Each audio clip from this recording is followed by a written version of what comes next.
everyone. Welcome to our podcast. I'm Abydjana. And I'm your co-host, Jazmin. And this is... Hello, UX! We're a user-focused podcast aimed to help those pivoting into UX design. We're here to empower designers and to help those transition into the UX field by providing education, resources, and a platform to talk about their experiences.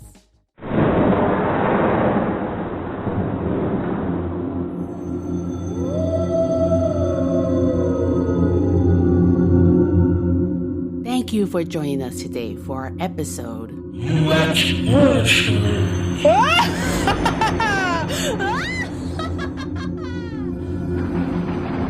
We hope you have your Halloween costume on, grab some candy, and gather around the fire as we listen to two cautionary tales of UX designers who are full of optimism and were so excited going to their first UX design role.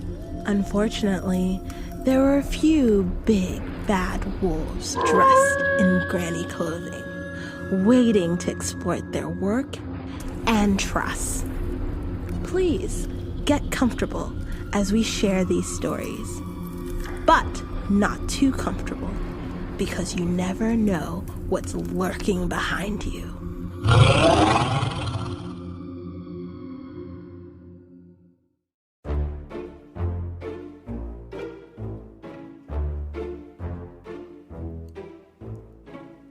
I was really excited as I had just accepted my first UX designer role. I had been with the company for over 3 months now, and I was really settling in. Our company was a small company, and we had recently acquired an account, and I'd met with the clients, and they were overall really nice people. We were doing UX research for the new client's products and needed to conduct user interviews. I had prepared for my interview, I had worked on the research plan, had my interview script ready, had my laptop available, and had my recording equipment ready to go. Ready to jot down notes for my interview. I really wanted to do a great job. As I mentioned before, the clients were really nice folks, and I really wanted to impress them and my boss. Another thing I should point out, we didn't really have the number of willing interview participants we were hoping for, so I really, really needed this interview.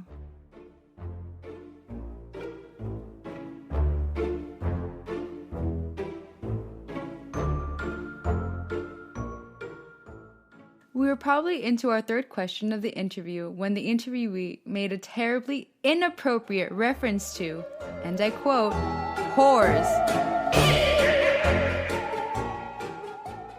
After this point onward, our interview really spiraled downward. I guess the worst part of this is that, as a UX researcher, my goal is to watch closely enough to learn about his minute behavior choices, picking up on his root motivations. So I was already absorbing information through his intonation, body language, and many side stories, like any good interviewer. This just means, of course, that I have enough clues to know just how much I don't like this guy. My interviewee literally turned into a monster.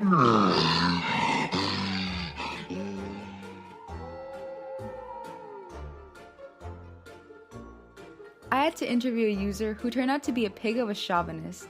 I think the worst part was knowing I was only 2/3 of the way into a really long interview, and I had to remain professional and finish my job.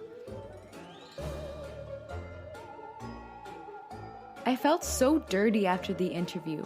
I could scream! Knowing that I would eventually have to listen to the audio over and over for usable quotes or to plug details of data, and then seeing that information over and over as I synthesized my infinity diagram was troubling. It goes on and on. I chose not to transcribe it later, so I wouldn't have to listen to the recording over and over again and be re-traumatized. What he said doesn't warrant investigation or a comment to my client. It just made me feel very uncomfortable, and I can't seem to leave it behind. By now my project is nearing the UI phase. I can move forward with insights only. I'm almost to the point where I don't have to see his little red post-it notes anymore. And yes, I made them red on purpose. Ha!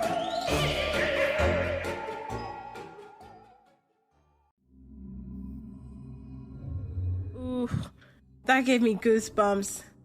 Inappropriate interviewees are the worst. Yeah. It's tough because you feel like you have to be professional while someone is there making you uncomfortable. I applaud her for dealing with that monster. I would just suggest and stress that it would have been okay to stop the interview.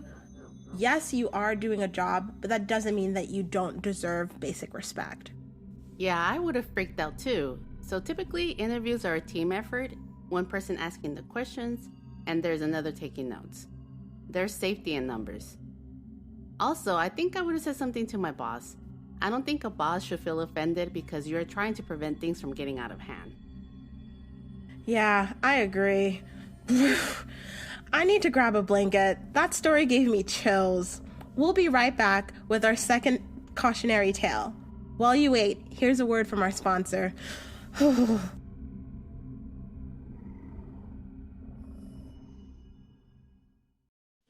Hola, hello UX friends. If you haven't heard about Anchor, it's the easiest way to make a podcast. Let me explain. It's free, gratis. Also, they have user-friendly creation tools that allow you to record and edit your podcasts right from your phone or computer.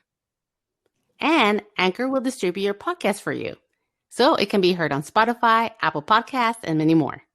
Plus, you can make money from your podcast with no minimum listenership. Make it rain, baby! Cha-ching, bling, bling! $signs. It's everything you need to make a podcast in one place.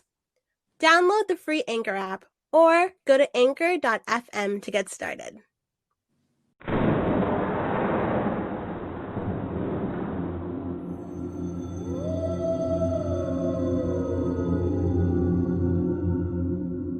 Welcome back. Let's now listen to our next horror story.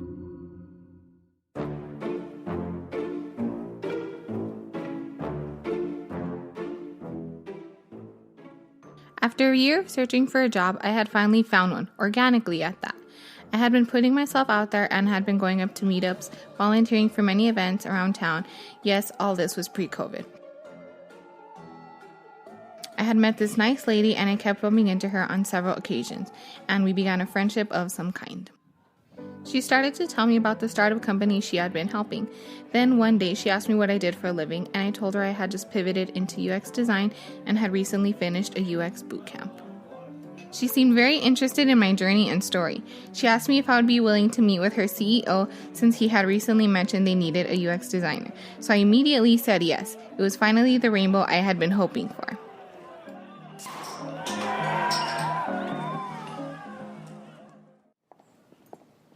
I finally had my first appointment for a potential job. Not only that, but with the CEO. This was a very exciting feeling. I was finally headed to meet him at his office, and it was a pleasant-looking office. My friend was there to greet me, and she made the introduction between myself and the CEO. The CEO began by talking about his organization and all the things he had done. He related all his professional and personal struggles, making for a very impactful story. When he began to tell me what my duties were going to be, I was expecting it to be the whole gamut of UX deliverables, UX research, wireframing, prototypes, etc. But he began to explain one of my primary duties was to bring in new clients to the organization. I had to meet with people every week and ensure that I secured at least 4 to 5 new client engagements by the end of each month.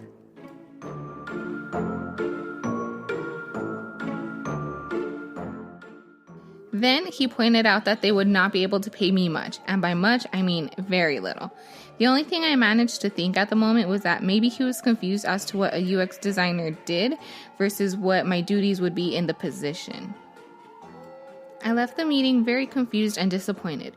Still, being that this would be my first paid job in the role of UX designer, I threw caution to the wind. I decided to ignore all the red flags and decided to make the most of the situation. I said yes and began my most hellish 2 months.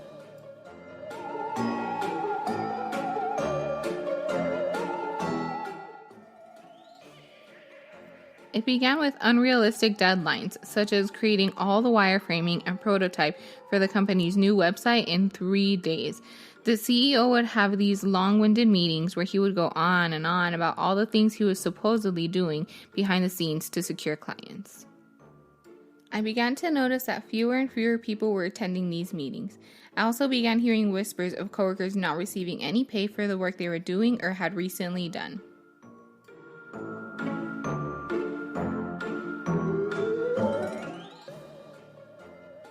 One day at a conference, I was told the company was short on money and they would not be able to pay me my first paycheck, but I was still expected to work and produce deliverables. It didn't make any sense.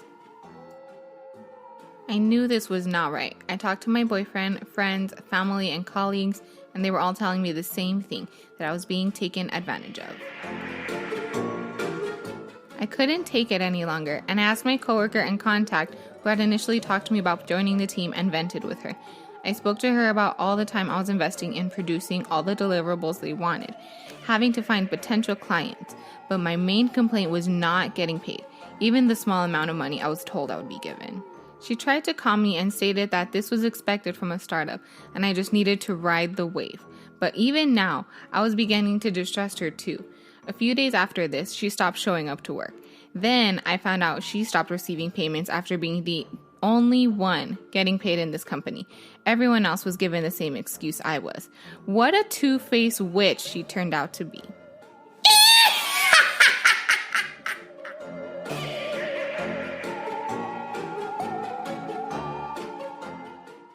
I finally had it. I stormed inside the CEO's office and demanded to know when they were going to pay me. I told him that I was not okay with all the shenanigans going on and that it seemed that he was not forthcoming about the company or the money he owed me and everyone else. I told him that I would not produce more work until they paid me what they owed me. He looked at me and began to say how in debt he and the company were. He stated that he had this deal going on, and if it passed through, he would have my money and everyone else's and be able to pay us what he owed us. He asked for more time, but I had finally opened my eyes to the reality of things by this point. My boss was a blood-sucking Dracula who could care less about his work. It was only later that I found out that when this company places job posts on job-seeking platforms, the CEO particularly asks for people that have recently finished a boot camp because they are desperate. The CEO really knows the weakest point of those looking to pivot into UX and does not think twice about taking advantage of their enthusiasm to enter the field. The real frustrating part, and it's the one that has had me struggling the longest, is that my so-called coworker was in it too. She was aware that this was his strategy, and he had a history of not paying people for the hard work they were doing for the company. She only quit when she was finally the one not receiving a paycheck. Well, it's been a while since this happened, and I'm happy to report that I didn't stay with my arms crossed either. After I was able to process what had happened, I contacted my state's Attorney General office and U.S. Department of Labor and proceeded to take action by filing reports on both the CEO and the company. I also encouraged others to do the same. Maybe if enough people report him and his fake company, somewhere down the path, he will finally get caught.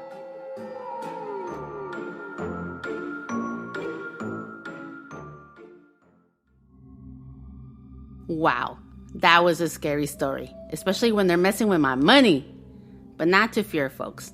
There are some red flags to watch out for so you can prevent from being in this predicament. And we'd like to give credit to Chris Key's article, When You Shouldn't Take That UX Position, found in prototyper.io blog.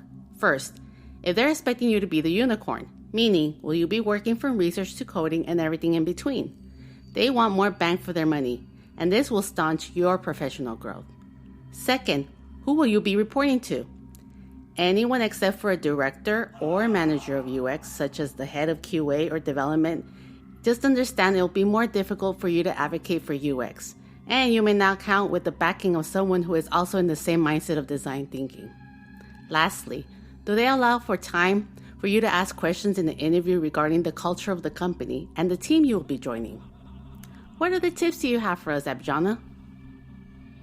Ugh, quelle horreur. Seriously, how awful.